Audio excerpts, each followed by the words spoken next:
Maître Juliette Mascart représente les deux figures emblématiques de l'émission des chiffres et des lettres, Bertrand Renard, spécialiste des chiffres depuis 1975, et Ariel Boulin-Prat, pro des lettres présente depuis 1986. Ils sont en conflit avec France Télévisions et chaque parti ne cesse de donner son point de vue.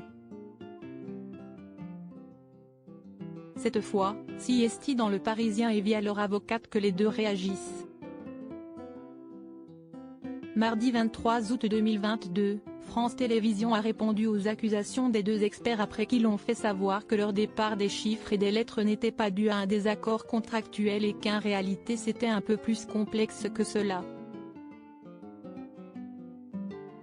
Selon eux, le groupe aurait exigé une baisse de leur salaire de l'ordre de 60% et a refusé de leur accorder un CDI alors qu'ils sont en CDD depuis 36 ans pour Ariel, et 47 ans pour Bertrand. Sur ce fait, France Télévisions a répondu par communiqué et a précisé que tout était parfaitement légal. Ils ont été engagés dans le cadre de contrats à durée déterminée d'usage, conformément aux articles L 1242-2 et D 1242-1 du Code du travail et à l'accord national professionnel du 22 décembre 2006 conclu au sein de la branche de la télédiffusion.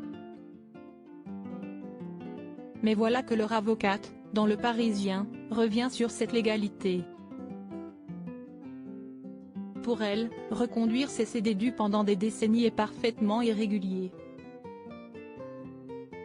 Il est impossible de pourvoir un emploi de manière permanente avec ce type de contrat, explique-t-elle.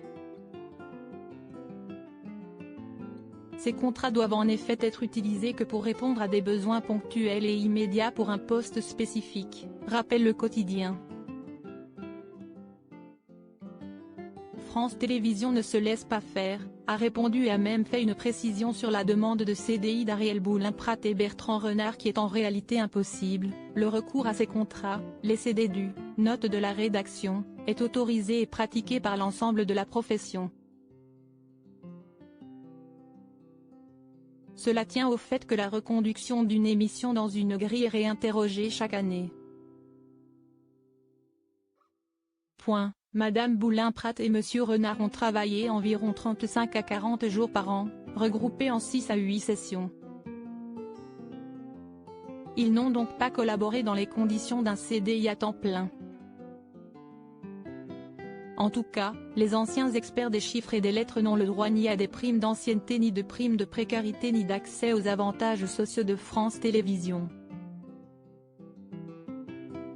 Leur avocate a en effet fait savoir que depuis l'annulation des tournages ils n'ont plus de revenus.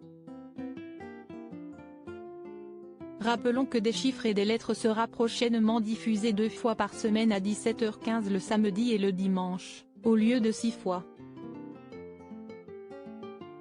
Si l'identité du remplaçant de Bertrand Renard vient d'être dévoilée, celle d'Ariel Boulin-Prat n'a pas été officialisée. On sait tout de même qu'il s'agit d'une professeure de lettres découverte sur la chaîne éducative Lumni.